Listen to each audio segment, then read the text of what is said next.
Bienvenidos a Cuentos de País, una producción de los estudiantes de énfasis de Periodismo 2 del Politécnico Gran Colombiano, en donde a través de relatos y entrevistas les contaremos las problemáticas que tenemos en nuestro país. En los años 60 llega a Colombia el rock, un fenómeno musical que evolucionó del jazz y del blues. En el país empezaron a emerger bandas locales que copiaban a los máximos exponentes de este género, como The Beatles, The Who, The Rolling Stones, entre otros. Les contaremos la historia de los Flippers, una agrupación pionera de este movimiento sociocultural en la capital colombiana, perdurando así por 11 años. Arturo Astudillo, quien fue el líder y guitarrista de la banda, nos hará una recapitulación de sus mejores años. De la llegada del rock a Colombia poco se sabe, así como de sus precursores, quienes asumieron estos ritmos como propios. Los Ampex, los Speakers, los Yetis y los Flippers fueron esas primeras agrupaciones que se lanzaron al ruedo del rock. Empezó Flippers a hacer o a posicionarse y el movimiento para los jóvenes era algo novedoso porque antes no existían sitios para los jóvenes. Por su parte, los Flippers, liderados por Arturo Astudillo, fueron uno de los más influyentes y fuertes durante la década de los 60 e inicio de los 70 a nivel nacional. La música era la protagonista, entonces ya con esa discoteca que además se llamó La Bomba, empezó eso fue una bomba realmente, el impacto de esa presencia en Bogotá. Entonces tocaban los Flippers.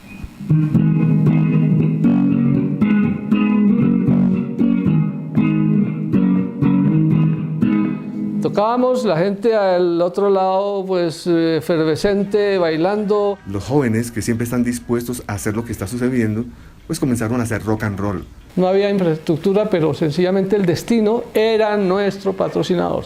The Beatles, The Rolling Stones y The Who fueron estas agrupaciones culpables de influenciar con nuevos ritmos a los jóvenes colombianos. Y Codiscos, venga, siéntese. Y nos tiraron 200 singles, sencillos, 200. Escojan, a ver cuál les gusta. Todos estos están en el mundo sonando. Entonces, chévere. Y ahí salieron los temas del primer disco. El rock marcó no solo a una generación, sino que además a toda una década. Su difusión a lo largo de medio siglo y su influencia fue tal que cruzó toda frontera. Ha sido uno de los géneros de más rápida propagación a través del globo. Inclusive se le podría ver como un lenguaje universal. Nos fuimos para Miami. Y las noticias en prensa que en El Dorado, que los Flippers que se van para Estados Unidos, la gente pues dirá que, uy, qué contrato, no, nosotros ya vamos a comprar instrumentos. Entonces se me acerca el vendedor y me dice, ¿usted qué guitarra quiere? Y dije, pues yo la de George Harrison. Ah, bueno, che, entonces me dio una Gibson. Y al guitarrista Miguel, que en paz descansa, Miguel Durier, ¿qué guitarra quiere? Y yo la de John Lennon. Entonces ya traíamos dos instrumentos de los Beatles. Y al baterista, ¿usted qué batería quiere? Pues la de Ringo. En ese momento los Beatles estaban estrenando equipos, unos equipos Vox. Fueron al exterior y compraron los amplificadores, los vestidos, porque así fue el inicio del rock and roll. Era costosísimo viajar, era costosísimo adquirir un tiquete aéreo, mucho más costoso comprar un amplificador Vox. Tenía que ser millonario usted para poder emular a los Beatles como lo hicieron los Flippers, los Speakers y las bandas tempranas. Y como teníamos covers de varios grupos, entonces éramos un grupo híbrido, porque teníamos la influencia de varios estilos dentro del mismo contexto del rock. Ya en el 72 la transformación fue más hacia lo profesional, porque ya teníamos influencia de grupos mucho más pesados. Led Zeppelin, con sus películas. Entonces se proyectaba la película, pero antes de la película tocaba el grupo. Entonces eso era realmente interesante porque fue una época en que se manifestó mucho más el movimiento. El cine era el acercamiento a lo que eran películas como The Song Remains the Same, de Led Zeppelin, películas como Woodstock, muchas otras. El epicentro de nuestras actuaciones eran los parques también.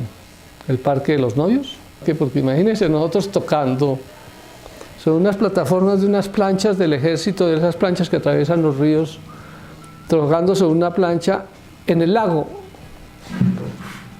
O sea, uno tocando y se movía la esta, y la gente iba alrededor en barquitas, y nosotros tocando. Y la la gente se empieza a arrimar y se quieren subir y se empieza a hundir. No, eso fue un desastre. Entonces habían muchas anécdotas y muchos sitios donde se tocó. Hasta que la misma gente se encargó de dañar el espectáculo porque ya había mucha agresividad. La señora María Juana llegó a posicionarse en la mente de los pobres. Y el pajarito este blanco también se empezó a posicionar, unos en las cabezas y otros en la nariz. Entonces ahí sí la cosa llegó. No, y cuando llega el ácido, eso sí fue un desastre. Pero entonces la gente llegaba ahí a consumir drogas y a enloquecer, y el rock fue vetado. Entonces ya llegó un momento en que no daban permiso ni en los teatros, ni en los parques, ni nada, y hasta ahí llegó el movimiento. Fue un movimiento más que musical, fue un movimiento sociocultural, fue el cambiar de pensar de las personas. O sea, fueron muchos años que parece que la humanidad hubiera vivido en blanco y negro, como de una manera hipócrita, siempre con la corbata, las mujeres con sus trajes. Era extraño, muy conservador durante muchas décadas. Hippie se hablaba mucho porque ese fue un movimiento, o sea, el movimiento rock estuvo vinculado con arandelas de todo lo que estaba relacionado con la moda y con el pensamiento, el hipismo, el nadaísmo, la poesía, los nadaístas. Entonces todo eso se integró, lo psicodélico, los atuendos, la ropa. Fueron bien acogidos en cuanto a que era moda, en cuanto a que era un cambio sociocultural. Asistían a los lugares, a los clubs que habían en Chapinero, la gente a gozar de esos conciertos bailables ya fuera de día, en las famosas Coca-Colas bailables, que eran conciertos de rock and roll, pero así se les llamaba.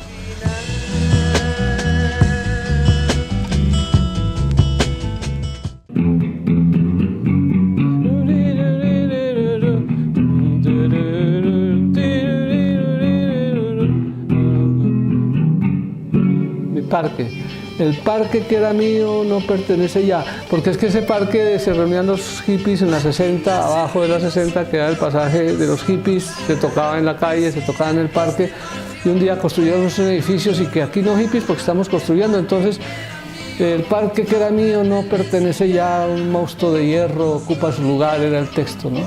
Las canciones de nosotros eran muy alusivas a lo que pasaba en el momento, muy por la paz.